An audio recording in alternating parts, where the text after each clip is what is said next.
Meeting someone new here today. This was a request from one of the race photographers up there at Oswego. Tony DeStevens is with me right now. He's the guy who's standing in front of the camera. The car behind him is not the one that he drove this past season. He was a rookie in the small block super division, finished 9th in the points, finished 5th in the classics. Didn't get a win, but he is hoping to take care of that real soon. 3 years in quarter midgets before this. And the car you see behind him, I'll zoom out once we get going here, is a 350 Super, which he will be driving this year, kind of easing his way into it. Tony, how we doing? How are things today? I'm good. How are you? Doing very well. So this must have been tough coming from quarter midgets to Oswego Speedway in a small block super. What a jump that must have been. Yeah, it was definitely a big jump. A lot more car to deal with, a lot more speed to deal with, and there's a lot of other cars around you. It's a totally different style of driving. So.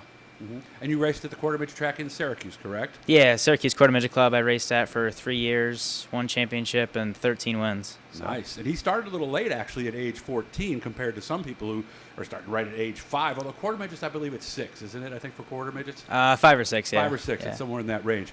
So how is it similar? How is it different? I think the only thing quarter midgets that really transfers over is like the aggressive driving and the knowledge of how a car is going to work and slide and saving it all and the wheel work. But besides that, I think most of it's, learning on fast Fridays and starting from scratch. Mm-hmm. So, but a lot of people, some people take different approaches nowadays. They want to start their kid in a big car, maybe at 14 or 15, where other people choose that route, with the quarter midgets. Do you think the quarter midgets is a better way to come up? Yeah, I think you definitely need an entry-level racing class to get into it. What a friend of mine told me, actually Steve Payne, a dirt guy, said it taught his sons about the staging procedure, how to do the belts, how to listen to the radio. So when they got in a big car, the only thing that was different was the big car. You agree with that? Oh, yeah, totally, 100%, yeah. And the nervousness of being in the staging yeah. area? Were you nervous at first, or did you? Yeah, I still am. Every time I get in a car, I am. But I think it's good nerves. It's probably good to be nervous rather than comfortable. So you got that nervous stomach that the racers get? Yeah, sometimes. all the time, yeah. So is it tough to eat out of race day? Oh, yeah, I don't eat on race days, yeah. Mm-hmm. But then after it's done? Oh, after it's done, I can eat whatever I want. I'm good. It's just, yeah. You chew on the seat at this point. So. Yeah. And you're very fortunate because your brother Joey has skills, well, not necessarily if there's skills that you don't have, but he likes the fabrication, and he did all the work on these cars, didn't he? Yeah, I've said it in all my interviews, and I give 100% credit to him for building everything I drive, and all the speed comes from him, and he sets them all up. All 2 or 3 cars I have here, he built from scratch, just frames, and, he's the one that does it all. And I'm going to pan out here while we're talking on this next one here so you can see both the cars that are in the garage. So what is the plan as you look at this year coming up?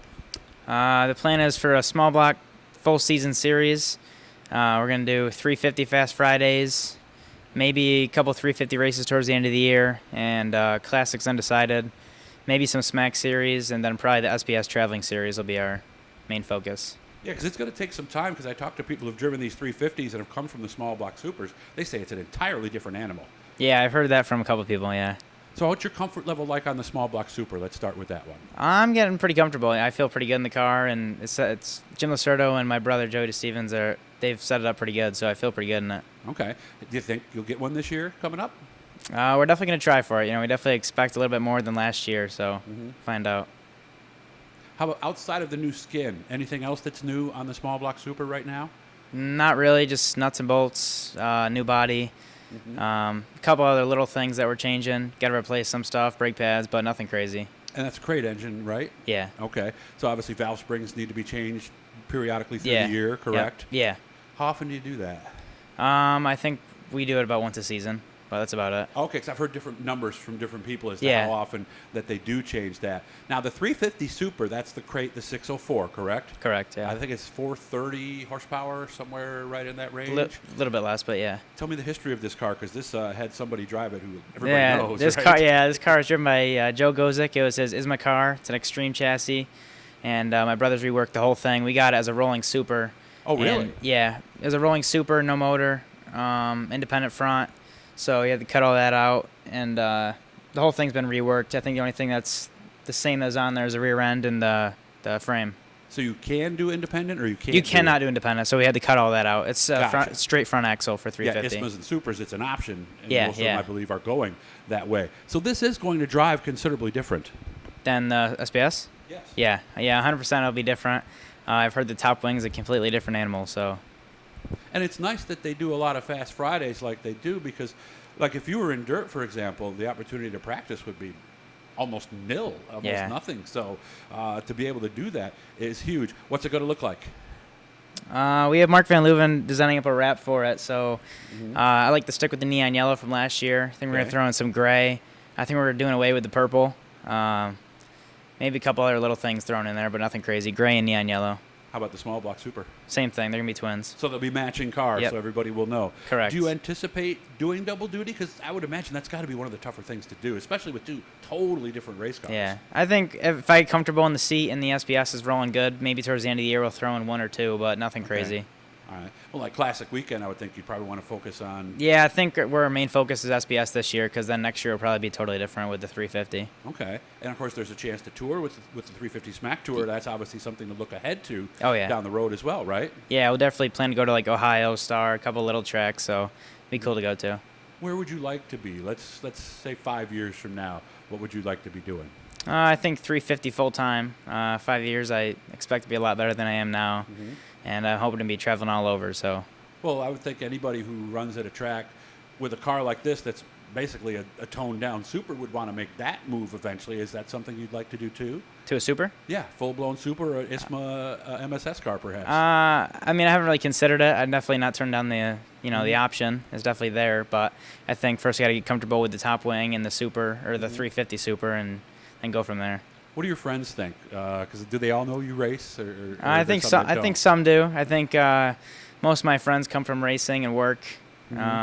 Although I still am young, I don't know if most of them know about it, but I know all my older friends do from racing and from work. They think it's pretty cool. Yeah, I think it's pretty cool. Yeah. I mean, come on, man! You're not even 20 yet. You're driving. You got 2 race cars. I mean, that kind of defines cool. Yeah. In my book. So, how about yourself down the road? What do you want to do for a living? What's your skill set? What do you like? I'm going to college next year for electrical engineering, Okay. and then from there, I don't know. It depends where I get at college, if I get job opportunities or not. And I like to stick around racing. I enjoy doing it. So. Probably have to go someplace close, Yeah. obviously, because those races in May. Yeah. Of course, they don't start as early, do they? What? When does Oswego start? Usually May late May 27th or 28th. Yeah, so a lot of colleges are already done by Yeah. then, so that should work out just fine. Yeah, it should be pretty good. Yeah. Anybody you want to say thanks to for all the fun we're having? My sponsors, most of them stick throughout the years, but I think the biggest two are Stone Creek Golf Club and Brandon. Brandon Legault, he owns La Paria. A couple little ones like Purple Kitty. There's a couple other small ones, but my brother, obviously, he builds them all, Jim Lacerdo, and my parents. And I think there's too many people to give one singular shout-out to, I but understand. they know they're there, so. Yeah, but this garage, you wouldn't be doing all this stuff without the help of your parents Oh, and, of yeah, course, your big yeah. brother. So, Tony DeStevens, make sure to look for him. Car number is? 24. So look for the 24 yellow this year for both of them, and make sure to show up on those Fast Fridays. Some of you guys are missing this, but it's a great opportunity to learn a lot about the sport and a great opportunity for these young people to get laps. Hit that blue E, hit the subscribes, hit the likes, all that kind of stuff. Really good meeting you, man. I hope things go well for you this year. When you get the first win, you make sure to get with me. I'll remember it. Yeah, and we'll make sure we get you on, okay? Yeah, perfect. Thank you.